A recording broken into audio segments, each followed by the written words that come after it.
Bonjour chers amis et bienvenue dans ce nouveau vidéogramme intitulé Triple Cousin volume 2.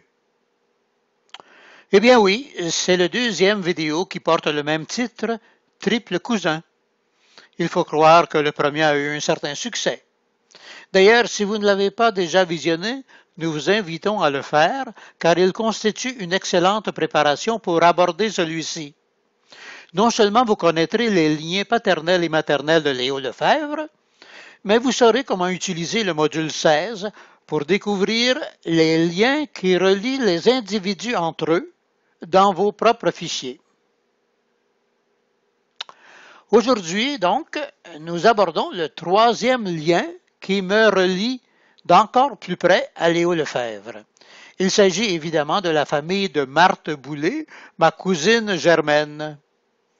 Mais, si vous le voulez, nous allons faire d'une pierre deux coups, car je vais aussi vous parler d'Hélène Boulay, qui est une autre de mes cousines germaines mariée à un autre de mes triples cousins, qui s'appelle Philippe Lefebvre, fils de Maurice Lefebvre. Vous vous demandez sans doute s'il est possible que j'ai un autre triple cousin qui soit 3 fois par an avec moi, d'une façon identique à celle de Léo, mais avec des personnes différentes. Oui, c'est possible, et je vais vous le montrer grâce au module 16 du logiciel Geneator. Je refais rapidement la procédure que vous connaissez déjà par le vidéo précédent. Je ne vous donne pas d'explication, vous n'avez qu'à suivre mon curseur à l'écran.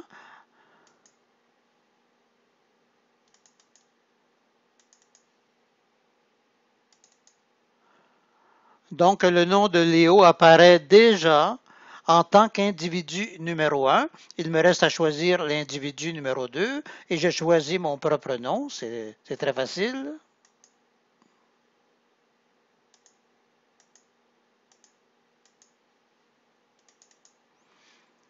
Alors, mon nom apparaît maintenant en tant qu'individu numéro 2.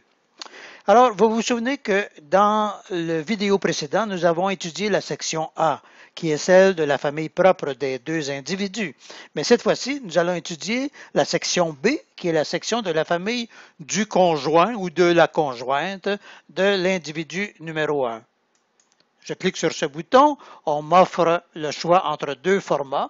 Je choisis le format Geneator, qui est le format gratuit pour ceux qui n'ont pas le logiciel Excel, qui fait partie de la suite Office de Microsoft. Alors, le logiciel est en train de constituer les tableaux en question. Je commence par draguer ailleurs ce coffre à outils qui m'empêche de voir les titres. Et je m'aperçois qu'il y a 3 relations qui me relient à ma cousine germaine, Marthe Boulay. Est-ce normal? En réalité, il ne s'agit pas de lien de parenté comme tel avec Marthe, puisqu'elle est ma cousine germaine. Il s'agit plutôt des façons dont notre grand-père en commun, Cyriaque Marcille, dont vous voyez le nom ici, est lui-même relié à ses propres ancêtres. Alors, dans le chemin ou la relation numéro 1, Cyriaque Marcille est relié à son ancêtre canadien qui s'appelle André l'Espagnol par la lignée de son père qui s'appelle Narcisse Marcille. Dans le chemin ou la relation numéro 2, Cyriaque Marcille est de plus relié à ses propres ancêtres par sa mère, Élisabeth Marcille, qui se trouve, comme vous voyez, au même niveau que son père Narcisse, car les deux sont des cousins au 3e degré. Mais Élisabeth Marcille est elle-même reliée de 2 façons aux ancêtres Marcille. Tout d'abord, par son propre père, Joseph Marcille, et si nous allons dans la relation numéro 3, eh bien, Élisabeth Marcille est également reliée à ses ancêtres par Catherine Sainte-Marie, qui est une descendante aussi d'André Marcille, dit l'Espagnol. Alors, c'est très intéressant de constater que nous avons 3 chemins pour retourner à notre ancêtre en commun qui s'appelle André Marcel dit l'espagnol. Alors, c'est assez intéressant d'étudier ces trois relations qui sont quand même très différentes. Notez que tout ce que je vous dis au sujet de la lignée maternelle de Marthe s'applique aussi à celle d'Hélène, puisqu'elles sont deux sœurs issues des mêmes parents.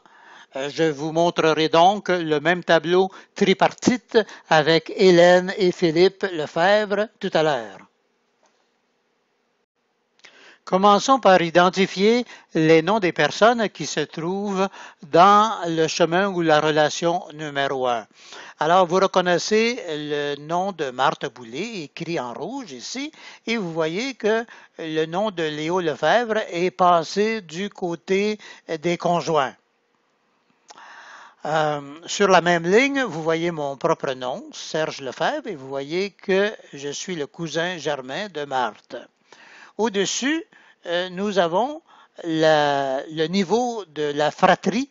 Alors, d'un côté, nous avons Denise Marcil, la mère de Marthe, et de l'autre côté, Georgette Marcil, ma propre mère. Dans les blocs de couleur jaune, vous remarquez que les noms des personnes sont tout à fait identiques de chaque côté de la barre bleue de séparation. Alors, il s'agit des mêmes personnes. Donc, tous ces ancêtres sont en commun dans les deux lignées. Et dans les blocs de couleur brique, eh bien, vous avez le nom des conjointes des ancêtres qui se trouvent dans les blocs de couleur jaune. Et cela des deux côtés. Ce sont les mêmes personnes des deux côtés.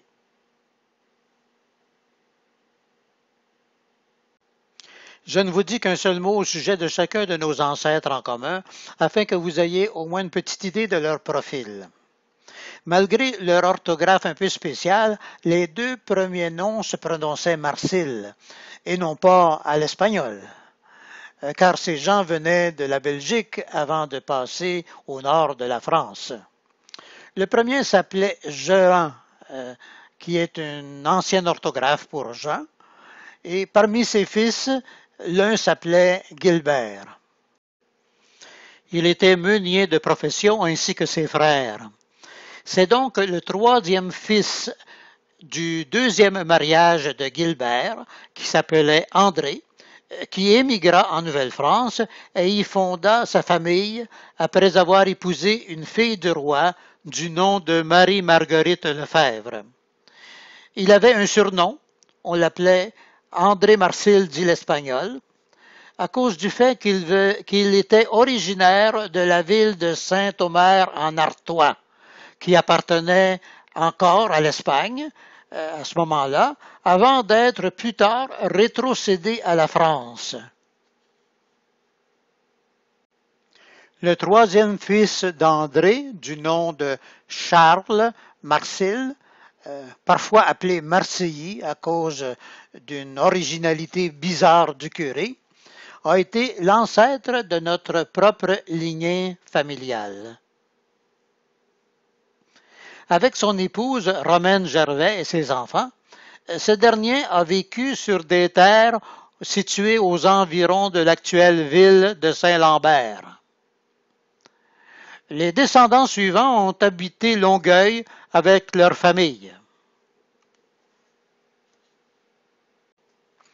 Aussi étrange que cela semble, nous avons dans le fichier des Marcil une photo mortuaire de Michel, dont nous voyons le nom ici, et qui est pourtant décédé en 1862. Quant à son fils Narcisse, c'est lui qui a épousé sa cousine Élisabeth Marcil, dont nous voyons le nom dans le cadre de couleur brique à gauche.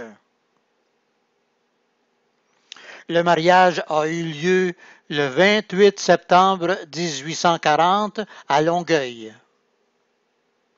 Nous ne savons pas si c'est Narcisse ou son fils Syriaque qui, le premier, a émigré de Longueuil à Saint-Philippe-de-la-Prairie. Mais chose certaine, c'est que les premiers enfants de Syriaque sont nés à Saint-Philippe de la Prairie. Alors, tel que promis, je quitte le tableau de Marthe pour voir le tableau de sa sœur Hélène, qui a été la première épouse de mon autre triple cousin, qui s'appelle Philippe Lefebvre, fils de Maurice Lefebvre.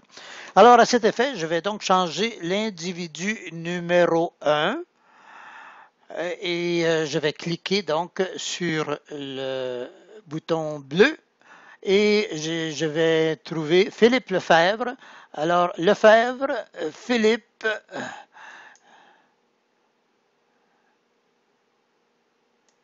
Alors ici, j'ai Philippe Lefebvre, je double-clique sur ce nom. Et voilà, c'est lui qui maintenant est devenu l'individu numéro 1. En cliquant sur le bouton rouge de la section de la famille du conjoint de l'individu numéro 1, je vous montre très brièvement le tableau des ancêtres d'Hélène, car nous venons de voir la même chose avec le tableau des ancêtres de Marthe. Mais je vous le montre cette fois-ci dans le format Excel pour que vous puissiez voir la différence entre les deux formats. En effet, vous allez voir que dans le format Excel, le texte est un peu plus gros. Ce qui veut dire que vous devrez utiliser la molette de la souris pour faire défiler la page comme ceci, afin de voir la troisième relation au bas de la page, s'il y en a une. Je quitte donc ce tableau pour pouvoir étudier cette fois-ci les relations paternelles et maternelles de Philippe Lefebvre. À cet effet, je clique sur le bouton rouge de la section de la famille propre des deux individus. Mais que vois-je? Je n'aperçois que la lignée paternelle de Philippe. Où est donc la lignée maternelle? Eh bien, cela arrive souvent que la lignée maternelle se trouve de l'autre côté de la barre de séparation bleue que vous voyez ici. D'ailleurs, on vous le dit en d'autres mots dans ce texte que je lis avec vous. D'autres relations, même insoupçonnées, peuvent exister entre les individus numéro 1 et numéro 2. Pour le vérifier, nous vous recommandons d'inverser leur ordre de présentation. À cet effet, vous n'avez qu'à cliquer sur le bouton qui inverse cet ordre dans la première page de ce module. Alors, retournons à la première page de ce module. En effet, dans la section de la famille propre des deux individus, nous avons une autre commande qui se termine par un bouton bleu. Je lis le texte avec vous. Pour obtenir des résultats différents, inversez l'ordre des individus en cliquant ici. Alors, en cliquant sur ce bouton, Philippe Lefebvre va devenir l'individu numéro 2 et Serge Lefebvre va devenir l'individu numéro 1. Alors, je clique sur ce bouton et vous voyez que c'est déjà fait. Alors, je peux donc cliquer sur le bouton rouge que vous voyez ici.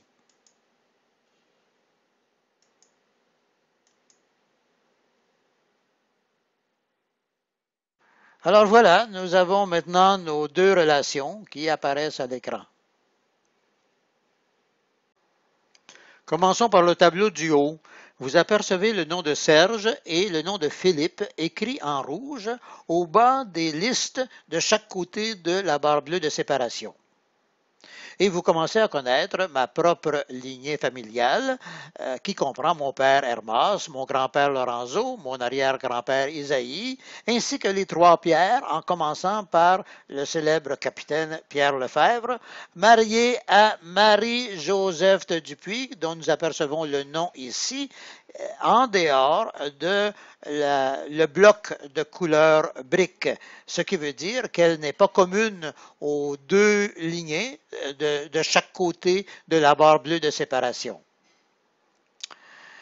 Du côté de Philippe Lefebvre, nous apercevons le nom de son père, Maurice, et de son grand-père, Jean, qu'on appelait aussi JB, et de son arrière-grand-père, Julien Maximilien. et enfin de Pierre et de Luc Hygrin. Luc Hygrin, paraît-il, zézayait, ce qui veut dire qu'il parlait du bout de la langue. C'est probablement à cause de cette caractéristique qu'on a donné à cette lignée le surnom de Zinette. Et enfin, nous avons le capitaine Pierre Lefebvre, marié cette fois-ci à Amable Sorel, qui se trouve elle aussi en dehors du bloc de couleur brique, ce qui veut dire qu'elle n'est pas commune aux deux lignées. C'est pourquoi vous comprenez maintenant que les Luc Hygrin que vous voyez ici sur cette ligne, la ligne de la fratrie, ainsi que Pierre ici, ne sont que des demi-frères. Pourquoi? Parce qu'ils ont le même père, c'est-à-dire le capitaine Pierre Lefebvre, mais ils ont deux mères différentes. L'une est Marie-Joseph de Dupuis, d'un côté, et de l'autre côté, c'est Amable Sorel. Sur la ligne ici des cousins germains, doit-on dire que les deux Pierre Lefebvre, de chaque côté de la barre de séparation bleue, sont des demi-cousins germains? Eh bien, cela est laissé à votre discrétion. Et nous pouvons continuer de toute façon à dire que les autres sont cousins au deuxième degré, au troisième degré, au quatrième degré, et enfin que Philippe et Serge sont cousins au cinquième degré dans cette relation-ci. Passons maintenant au tableau du bas. La mère de Philippe, qui s'appelait Irène Letourneau, était la cousine germaine de mon père Hermas Lefebvre.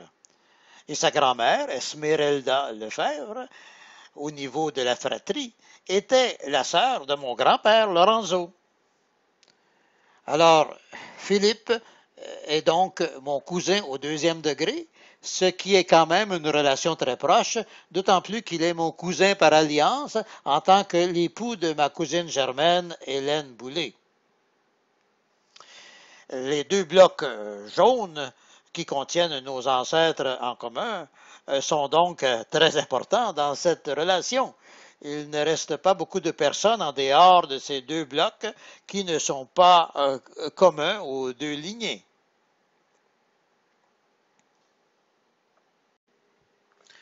Il n'est donc pas étonnant que Maurice Lefebvre, le père de Philippe, et Hermas, mon père, aient été deux grands amis qui avaient l'habitude de se parler longuement sur le perron de l'église au sortir de la messe du dimanche.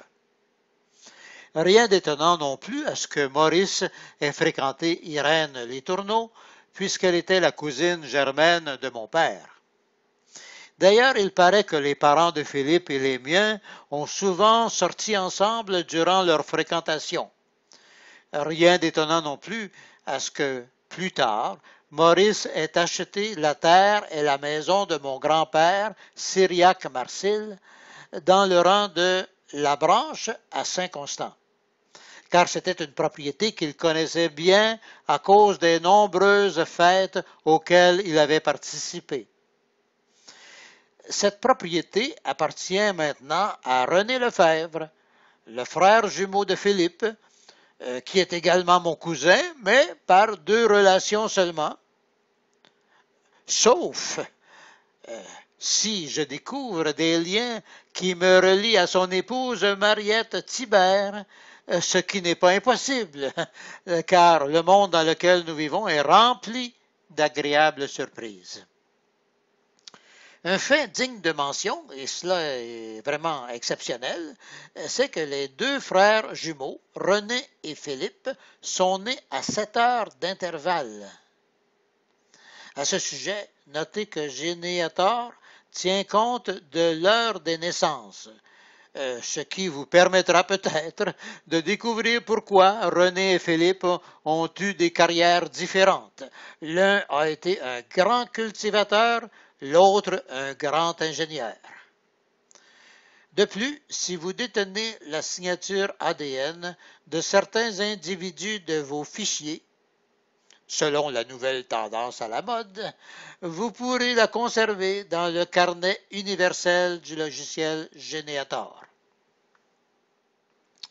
Eh bien, c'est ainsi que se termine notre deuxième vidéo appelée Triple Cousin volume 2.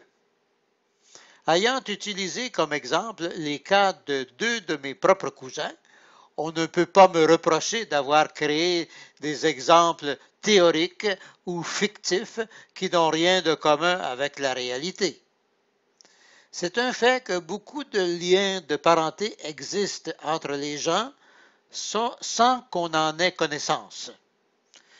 Nous espérons donc que cette nouvelle fonctionnalité de Geneator vous permettra de découvrir plusieurs autres liens que vous n'auriez même pas pu soupçonner parmi les individus de vos fichiers, ce qui augmentera, sans doute, votre plaisir de vous adonner à cette science très humaine qu'est la généalogie. À bientôt donc pour d'autres vidéos.